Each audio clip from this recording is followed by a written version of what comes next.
Hello friends, तो आपका फिर से बहुत बहुत स्वागत है मेरे चैनल सुडो पावर पे।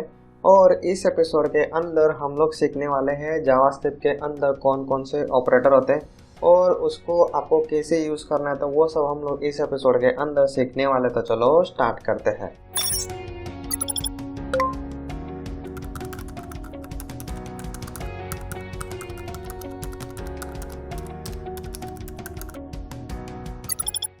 तो फ्रेंड्स, सबसे पहला जो ऑपरेटर है वो है एरिथमेटिक ऑपरेटर, जिसके अंदर हम लोग एडिशन, सब्ट्रैक्शन, मल्टीप्लिकेशन और इसके अंदर जो एक्सपोनेंशियल वाला जो ऑपरेटर था वो ECMAScript 2016 जो वर्जन है उसके अंदर रिलीज हुआ था।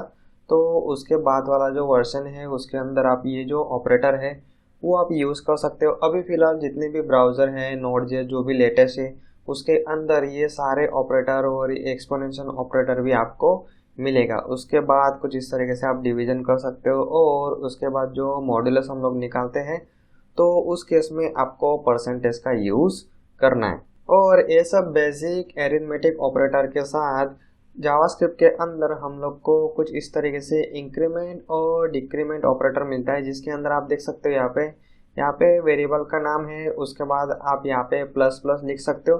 तो ये जो स्टेटमेंट है ये सेम टू सेम है ये स्टेटमेंट से रिलेटेड, मतलब आप देख सकते हो यहाँ पे आपका वेरिएबल का नाम equal two variable plus one. ठीक है फ्रेंड्स, तो इन शॉर्ट आपने यहाँ पे जो वेरिएबल पास किया होगा उसके अंदर वो वन ऑटोमेटिकली इंक्रीमेंट कर देता है और उसके अंदर फिर से वैल्यू असाइन कर देगा। ठीक है फ्रेंड्स, तो ये बड़ा सिंटेक्स हो गया और ये जो सिंटेक्स है इसको आप बोल सकते हो शॉर्ट सिंटेक्स। उसी तरीके से हम लोग -1 कर सकते हैं। तो इसके अंदर आप देख सकते हो 2 बार आपको माइनस माइनस लिखना है।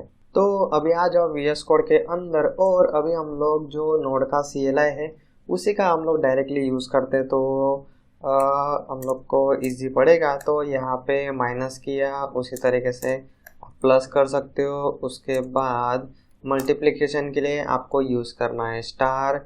उसके बाद एक्सपोनेंशियल करना है तो 2 बार आपको स्टार यूज़ करना है। और उसके बाद अगर आपको मॉड्यूलस फाइंड करना है तो कुछ इस तरीके से आप परसेंटेज का यूज़ कर सकते हो। उसके बाद अगर आपको डिवीज़न करना है तो डिवीज़न ऑपरेटर भी आप यहाँ पे यूज़ कर सकते हो। तो अभी इसके अंदर जो ट्विस्ट है वो है जो हम लोग इंक्रीमेंट डिक्रीमेंट ऑपरेटर यूज़ करेंगे वो खास करके। तो यहाँ पे मैं पहले वेरिएबल डिक्लेयर कर देता हूँ let i is equal to 0। और अभी हम लोग इसके अंदर इंक्रीमेंट जो ऑपरेटर है प्लस प्लस आपको डायरेक्टली लिख देना है। तो वो क्या करेगा, ये जो i है उसके अंदर +1 कर देगा। तो अभी आप यहाँ पे देख सकते हो, तो यहाँ पे उसने 0 रिटर्न किया, लेकिन i के अंदर अभी आप वैल्यू चेक करोगे तो आपको मिलेगा 1। उसी तरीके से ये जो प्लस प्लस है वो आप आगे भी लगा सकते हो। तो यहाँ पे प्लस प्लस मैंने लिखा, उसके बाद i, तो आगे लिखो या फिर पीछे लिखो तो वो i के अंदर हमेशा एक ही इंक्रीमेंट करेगा। लेकिन इसके अंदर एक डिफरेंस है। तो अभी मैं जैसे ही इंटर करता हूँ तो अभी आप देखो यहाँ पे कौन सी वैल्यू आएगी। तो अभी आप यहाँ पे देख सकते हो यहाँ पे वैल्यू आया 2। तो अभी हम लोग i की वैल्यू प्रिंट करते तो भी हम लोग को 2 मिलेगा। तो अगर आप आगे ऑपरेटर लगाते हो तो वो क्या करता है, तो इसका आपका जो भी आंसर होगा वो आपको रिटर्न करेगा। लेकिन अगर आप प्लस प्लस पीछे लगाते हो तो आपका जो आंसर होगा, मतलब यहाँ पे प्लस हुआ तो एक्चुअल आंसर 1 रिटर्न होना चाहिए, लेकिन वो 1 रिटर्न नहीं करता है। i के अंदर जो वैल्यू होगी इनिशियल वैल्यू वो पहले रिटर्न कर देगा, उसके बाद वो इंक्रीमेंट करता है।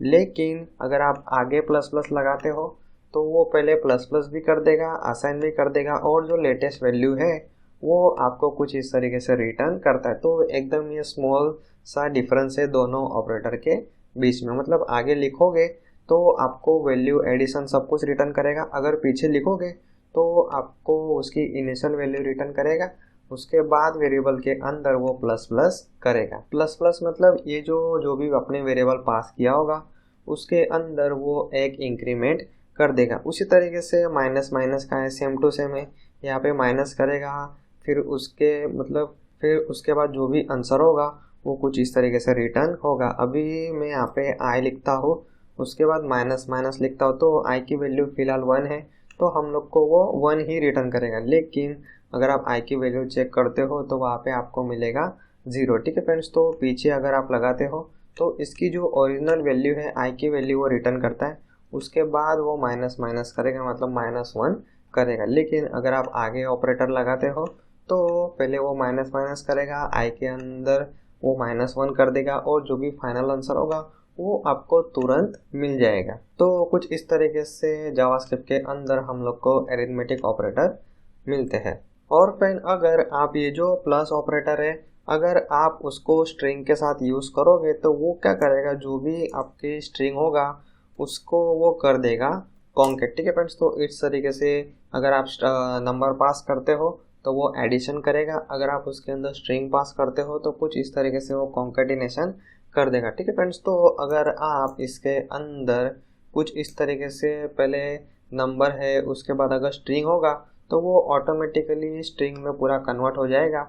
और ये जो आप आउटपुट के अंदर देख सकते हो तो इसको भी एज अ स्ट्रिंग कंसिडर करेगा और आउटपुट के अंदर आपको मिलेगा 22। ठीक है फ्रेंड्स, तो अगर आप जो स्ट्रिंग है उसको अगर आगे लिखते हो और उसके बाद नंबर लिखते हो तो भी वो ये जो दूसरा 2 है उसको वो एज अ स्ट्रिंग ही कंसीडर करेगा और इन दोनों को वो कर देगा कॉन्केट। ठीक है फ्रेंड्स, तो कुछ इस तरीके से जावास्क्रिप्ट तो आपको पता चल ही गया होगा कि जावास्क्रिप्ट के अंदर बहुत सारी चीज़ें काफ़ी वियर्डली काम करता है।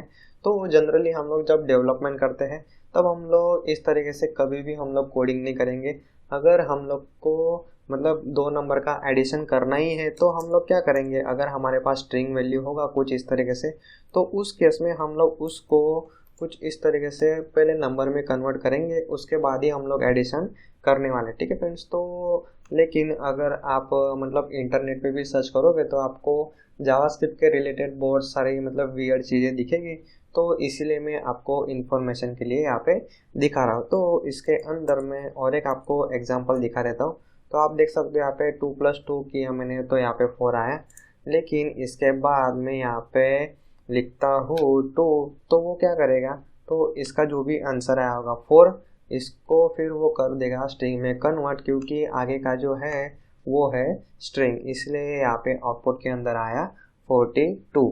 और हम लोग इसको अभी थोड़ा घुमा देते हैं और पीछे से मैं यहाँ पे 2 ही रखता हूँ और जो आगे का जो पैरामीटर है उसको हम लोग स्ट्रिंग बना देते हैं। तो वो क्या करेगा, बाकी पीछे के जितने भी आर्गुमेंट है उनको भी एज अ स्ट्रिंग कंसीडर कर लेगा और इन तीनों को वो कर देगा कॉन्केट। ठीक है फ्रेंड्स, तो कुछ इस तरीके से स्ट्रिंग और नंबर का आप एडिशन करने जाओगे तो जावास्क्रिप्ट के अंदर ऑलमोस्ट आप बोल सकते हो कि हर टाइम आपको अलग अलग आउटपुट मिलेगा। ठीक है फ्रेंड्स, तो इसका आपको ज़्यादा टेंशन नहीं लेना है, क्योंकि जब भी हम लोग सॉफ्टवेयर डेवलप करते हैं, आप जब भी फ्यूचर के अंदर बड़े बड़े वेबसाइट के अंदर काम करोगे, जावास्क्रिप्ट के अंदर काम करोगे, तब हम लोग कुछ इस तरीके से हर एक चीज़ का ध्यान रखते हैं तो आपको कहीं भी प्रॉब्लम नहीं आएगी।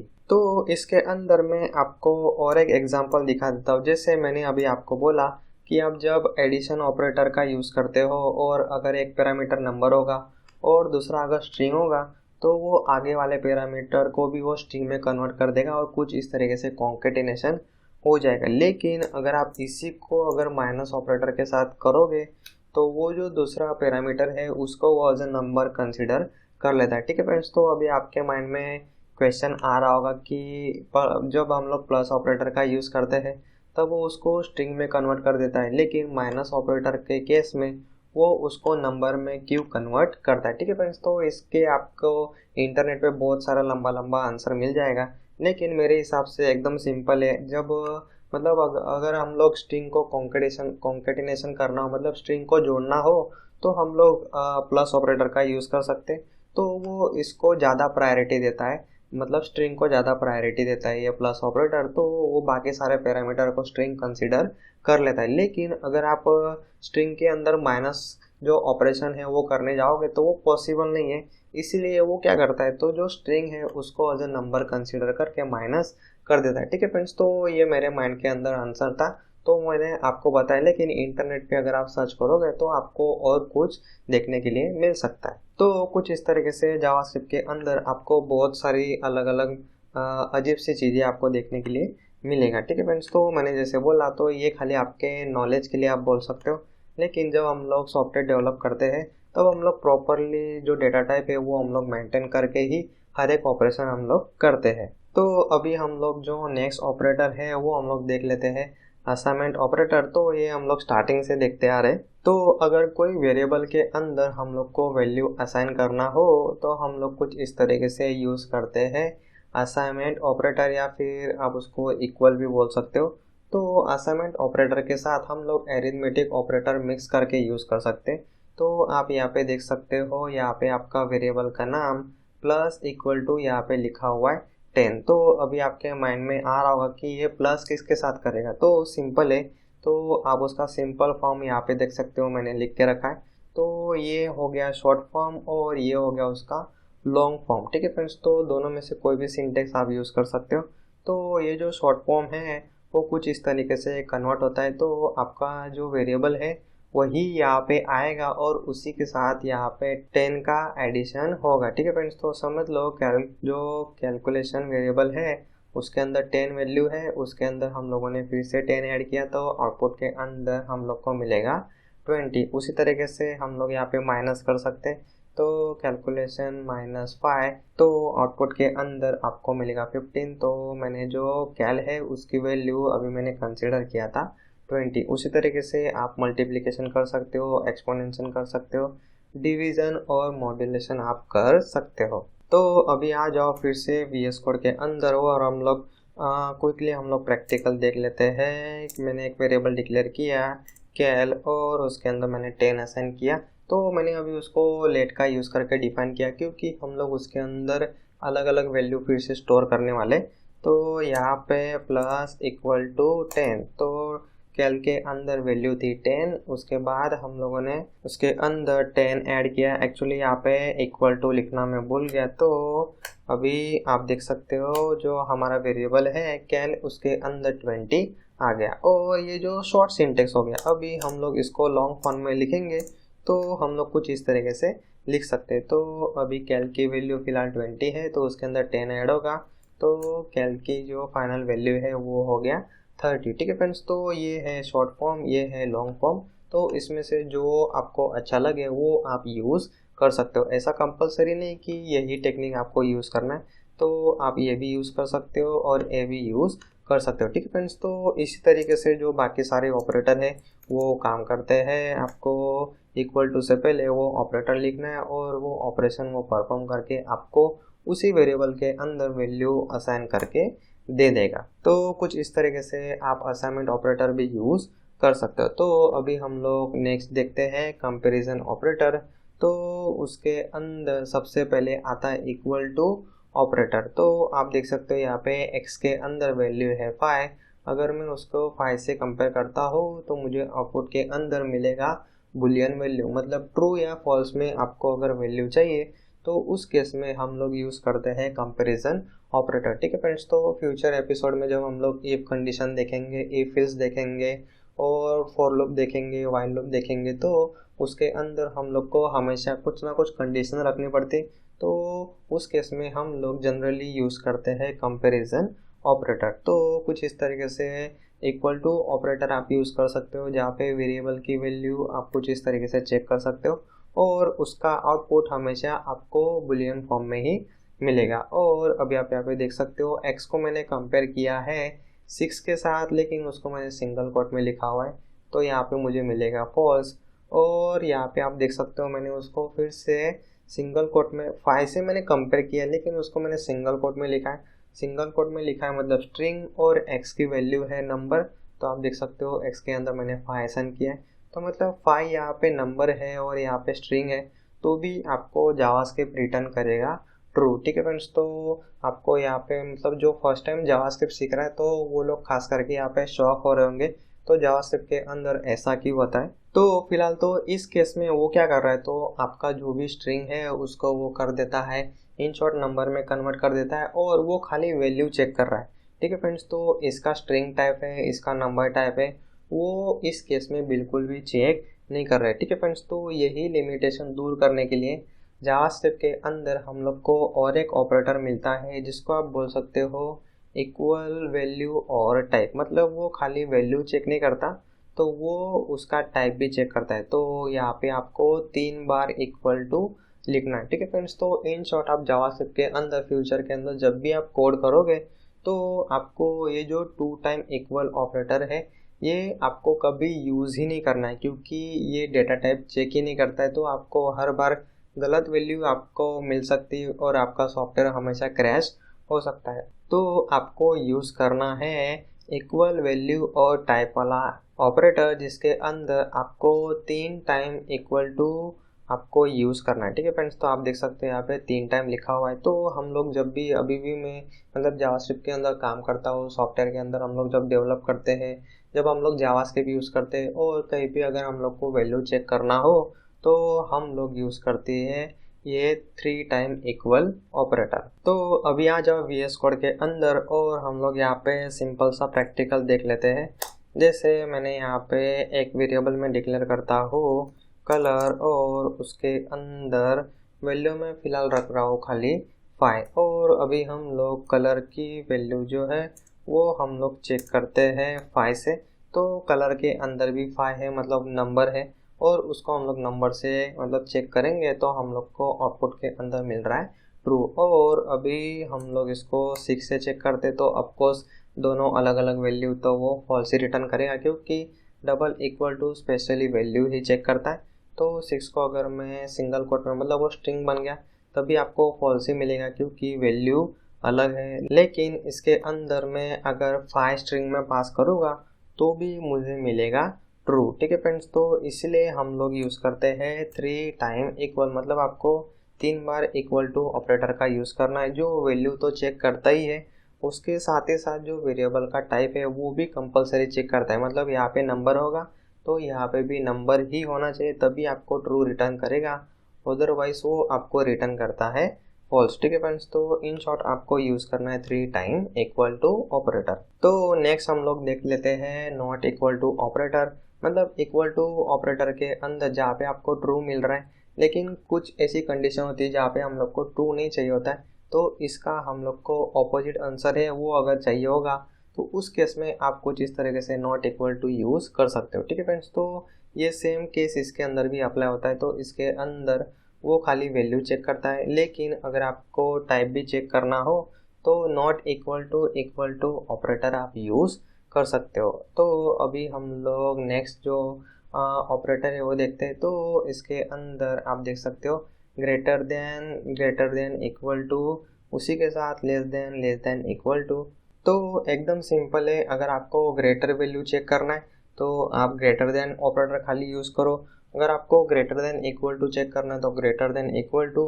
अगर आपको लेस देन करना है तो लेस देन। अगर आपको लेस देन और इक्वल टू चेक करना है तो लेस देन इक्वल टू, ठीक है फ्रेंड्स। तो ये तो सब लॉजिक के ऊपर है, आपकी कंडीशन के हिसाब से आप कोई भी ऑपरेटर आपको अच्छा लगे वो आप यूज़ कर सकते हो, ठीक है फ्रेंड्स। तो जावास्क्रिप्ट के अंदर हम लोग को और एक ऑपरेटर मिलता है जिसको हम लोग बोलते हैं टर्नरी ऑपरेटर। तो ऑलमोस्ट हर एक लैंग्वेज के अंदर टर्नरी ऑपरेटर हम लोग को मिल जाता है, लेकिन अगर आपने पाइथन के अंदर काम किया होगा तो उसके अंदर टर्नरी ऑपरेटर फिलहाल तो नहीं है, ठीक है फ्रेंड्स। तो लेकिन अभी जो लेटेस्ट वाला जो पाइथन आई थिंक रिलीज़ हुआ है उसके अंदर आपको टर्नरी ऑपरेटर मिल जाएगा।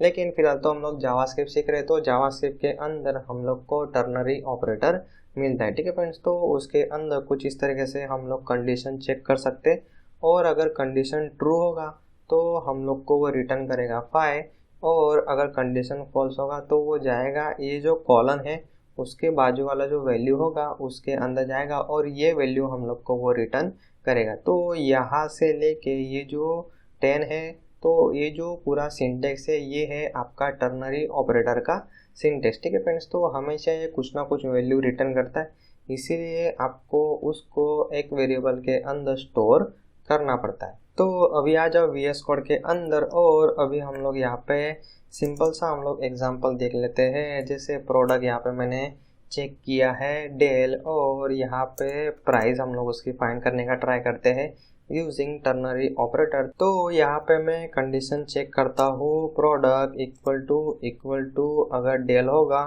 तो उसकी प्राइस हम लोग को रिटर्न करना है 500, अदरवाइज हम लोग को रिटर्न करना है 1000। अभी फिलहाल हम लोग सिंपल सा एग्जांपल देख रहे हैं। तो प्राइस के अंदर क्या स्टोर होगा। तो ऑलरेडी हम लोग को आउटपुट यहाँ पे मिल गया 500 और हम लोग फिर से प्राइस प्रिंट करके देखते हैं तो 500 मिल गया, क्योंकि यहाँ पे कंडीशन हो गई हमारी ट्रू। अगर कंडीशन ट्रू होता है तो रिटर्न करेगा 500 जो प्राइस के अंदर स्टोर होगा। अगर हम लोग उसके अंदर कोई दूसरा प्रोडक्ट डालते हैं तो हमारी कंडीशन हो जाएगी फॉल्स। तो उस केस में प्राइस के अंदर स्टोर होगा कुछ इस तरीके से 1000।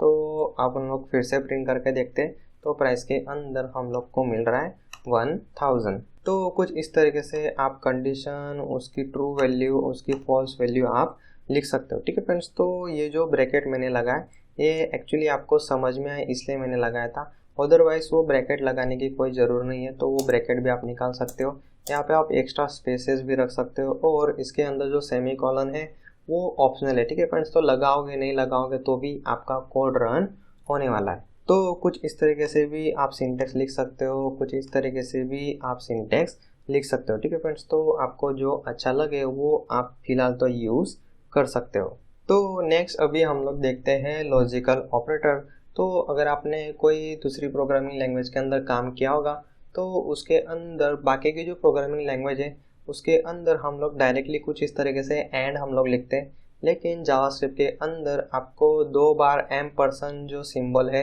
वो आपको यूज़ करना है। तो वो एज अ एंड ऑपरेटर काम करेगा, मतलब आपकी दोनों कंडीशन अगर ट्रू होगी तो ही वो आपको ट्रू रिटर्न करेगा, अदरवाइज वो हमेशा आपको फॉल्स ही रिटर्न करेगा।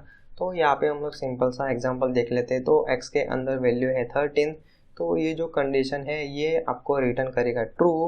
और उसी के साथ ये जो एंड ऑपरेटर है उसकी जो दूसरी कंडीशन है जो क्या चेक कर रहा है, जो मॉड्यूलस है, जो रिमाइंडर है वो होना चाहिए 0। लेकिन 13 को अगर आप 5 से मॉड्यूलस करते हो तो आपको रिमाइंडर मिलेगा 0, मतलब इन शॉर्ट 0 नहीं मिलेगा। तो ये कंडीशन आपकी हो जाएगी फॉल्स। तो यहाँ पे है ट्रू, यहाँ पे है फॉल्स, मतलब आपका एक जो कंडीशन है वो फॉल्स हो गया, लेकिन एंड ऑपरेटर को सभी की सभी कंडीशन होनी चाहिए ट्रू, इसीलिए आपको ट्रू मिलेगा नहीं। इन शॉर्ट आपको आउटपुट के अंदर मिलेगा फॉल्स। तो एंड ऑपरेटर हम लोग कब यूज़ करते हैं, तो जब आपको आपकी जितनी भी कंडीशन है वो आपकी ट्रू होनी चाहिए, तो उसी केस में आपको यूज़ करना है एंड ऑपरेटर, जो हर एक कंडीशन हमेशा ट्रू होना ही चाहिए, तभी आपको ट्रू रिटर्न करेगा, अदरवाइज वो आपको फॉल्स रिटर्न करने वाला है। तो उसी का जो थोड़ा मतलब आप बोल सकते हो ऑपोजिट है और ऑपरेटर। तो आप यहाँ पे देख सकते हो 2 टाइम आपको जो पाइप सिंबल है वो आपको यूज़ करना है। तो इसके अंदर आप जितनी भी कंडीशन पास करोगे, अगर उसमें से एक भी कंडीशन अगर ट्रू हुआ तो आपको सिंपल आउटपुट के अंदर मिल जाएगा ट्रू। तो इस केस में ये कंडीशन ट्रू है, ये कंडीशन है फॉल्स, लेकिन एक कंडीशन ट्रू मिल गया तो हम लोग को आउटपुट के अंदर मिल जाएगा ट्रू। तो नेक्स्ट जो ऑपरेटर है इन दोनों का पूरा ऑपोजिट है, जिसको हम लोग बोलते हैं नॉट ऑपरेटर। तो कोई भी कंडीशन को अगर आपको घुमाना होगा तो उस केस में आप यूज़ कर सकते हो नॉट ऑपरेटर। तो ये जो कंडीशन है इसका जो आपको आउटपुट मिलेगा, आप देख सकते हो में ये जो ब्रैकेट है इसके अंदर वाली कंडीशन की बात कर रहा हूँ, तो इसका आउटपुट आपको मिलेगा ट्रू। लेकिन अगर आप उसके आगे लिख दोगे नॉट ऑपरेटर तो वो क्या करेगा, ये कंडीशन का आउटपुट था ट्रू तो उसको वो घुमा देगा, ट्रू होगा तो फॉल्स कर देगा, फॉल्स होगा तो ट्रू कर देगा। तो फिलहाल तो ट्रू था तो उसको वो कर देगा रिवर्स, तो आपको मिलेगा आउटपुट के अंदर फॉल्स। तो अभी आ जाओ VS कोड के अंदर और अभी हम लोग यहाँ पे देख लेते हैं प्रैक्टिकल। तो x की वैल्यू फ़िलहाल है 10, तो अभी मैं यहाँ पे कंडीशन डालता हूँ x इज इक्वल टू होना चाहिए 10, और उसके बाद और एक कंडीशन में यहाँ पे लिख रहा हूँ x greater than equal to होना चाहिए 20। तो अभी ये कंडीशन तो है हमारी ट्रू, लेकिन ये जो दूसरी कंडीशन है वो हो जाती है फॉल्स। तो इसीलिए हम लोग को आउटपुट के अंदर मिलेगा फॉल्स, क्योंकि यहाँ पे एक कंडीशन फॉल्स हो गया, मतलब एंड ऑपरेटर को वो नहीं चलता है, हर एक कंडीशन होना चाहिए ट्रू, तभी आपको आउटपुट के अंदर मिलेगा ट्रू। तो फिलहाल तो ये कंडीशन अगर मैं चेंज कर देता हूँ और वहाँ पे मैं रखता हूँ 2, तो ये भी कंडीशन हमारी ट्रू हो गया और ये भी कंडीशन ट्रू है, क्योंकि x जो है मतलब 10 ग्रेटर देन 2 है, तो हम लोग को आउटपुट के अंदर मिलेगा 2। लेकिन अगर आपको कोई एक ही कंडीशन होना चाहिए आपका ट्रू, तो उस केस में आप यूज़ कर सकते हो कुछ इस तरीके से और ऑपरेटर। तो अभी आप देख सकते हो ये जो पूरी कंडीशन है उसका आउटपुट आपको मिल रहा है ट्रू। और अगर इसी को आपको रिवर्स करना होगा, मतलब ऑपोजिट, मतलब घुमा देना है, तो उस केस में आप यूज़ कर सकते हो नॉट ऑपरेटर।